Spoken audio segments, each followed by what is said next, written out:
Hello everyone, Miraki, I am Nurse Don and welcome to microbiology class. In this video, we'll be discussing the concept of your acid-fast stain. Okay, what about your acid-fast stain? Acid-fast staining. Acid-fast staining. This is a continuation of the video of your differential stain, because we do have three types of your staining. Again, we have simple and we are done with that. We have your differential, which includes your differential. There are two types, your gram staining and your acid fast. Some bacteria, they are not readily stained, especially those of the genus of Mycobacterium. They are not readily stained by the gram staining procedure. Therefore, we need a more rigorous staining procedure that requires using more concentrated biological dyes and longer staining time. There are some bacteria, especially those under Mycobacterium, that they are not amenable for the gram staining. Okay, in which those genus requires more concentrated biological dyes and longer staining time. Once they stain, they retain the stain so that even acid alcohol could not decolorize it. So what is your acid-fast stain? Okay, your acid-fast stain is a stain that is used for bacteria, with high lipid content,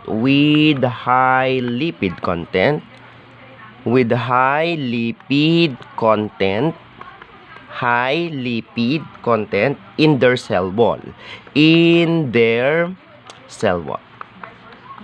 It is a stain used for bacteria with high lipid content in their cell wall. Hence, they cannot be stained using a gram stain.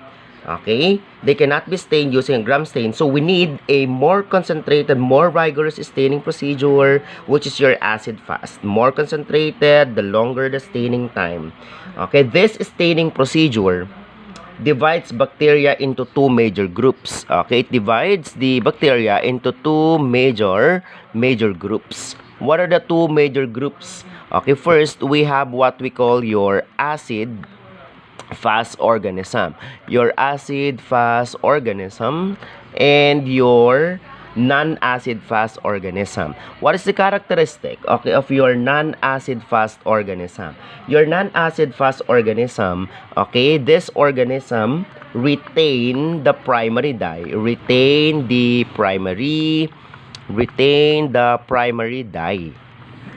throughout the staining procedure.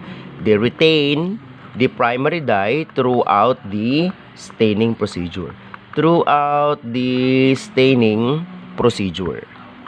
That is the characteristic, okay? Procedure.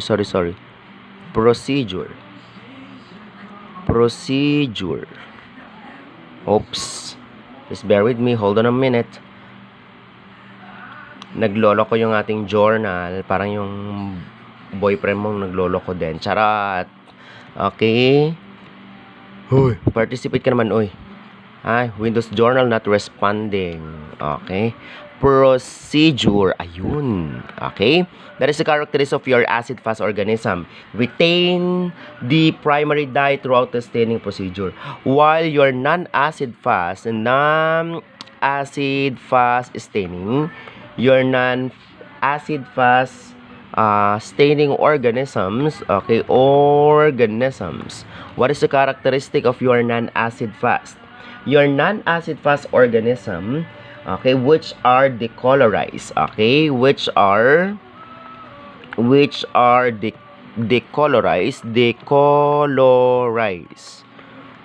decolorized and then counterstained, okay, and then counterstained. So we need a safranin. Okay, remember that your safranin is your counterstain. Tama? Okay. Those are the two major groups. The two important acid-fast pathogenic organism. What are the two important acid-fast. Okay, two important acid-fast pathogenic. Tandaan. Okay, pathogenic organisms. The two most important pathogenic organisms. Number one, we have your Mycobacterium. Okay, we have your Mycobacterium tuberculosis. Mycobacterium tuberculosis. That is one of the pathogenic organism of your acid fast. Okay? Na hindi kaya pong i-detect ng gram staining. So, kailangan natin ng longer time for staining. Okay, Mycobacterium. What is a Mycobacterium? That is the CA. That is the causative agent. Causative agent of human tuberculosis. I know you're aware of this. Okay, of your human tuberculosis. That is the causative agent of your human tuberculosis. Number two, another pathogenic organism aside from Mycobacterium tuberculosis, we have also your Mycobacterium leprae. Okay, Mycobacterium leprae. Ayan na naman siya. Mycobacterium leprae. Participate ka naman. Huwag ka naman nagloloko. Okay, Mycobacterium leprae. And obviously, this is the what? Causative agent of what? The CA of leprosy. Causative agent, okay, of your Hansen's disease or your leprosy. Leprosy or your, what is the other term? Hansen's. Okay, your Hansen's disease. Tataas natin. So, there are two important acid-fast pathogenic organism, which includes Mycobacterium tuberculosis, that is the causative agent of your human tuberculosis, and the other one is your Mycobacterium leprae. Okay, the causative agent of your leprosy. So, the stain used for bacteria with high lipid content in their cell wall, hence, they cannot be stained using a gram stain. Okay? So, those bacteria with high lipid content in their cell wall, hindi kaya daw ng gram stain. So, we need a more rigorous staining procedure, okay, that requires more concentrated biological dyes and kailangan ng longer staining. Kaya sabi ko kanina, sabi sa a while ago, some bacteria, especially those of the genus of your Mycobacterium, okay, stained, okay,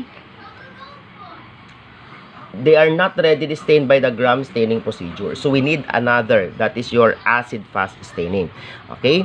So, that is the overview for your gram staining. Okay? That is the overview for your gram staining. Okay, we go to the different characteristics of your... Mamaya yan, mamaya. Huwag kang taing-taing. Huwag kang excited. Okay, what are the characteristics of your acid-fast? Characteristics of your acid-fast staining. Okay? Remember, okay, that your acid-fast stain is a what? Is a differential. Okay? Is a differential stain procedure. This is a differential staining procedure. Differential staining procedure. That is your acid-fast stain.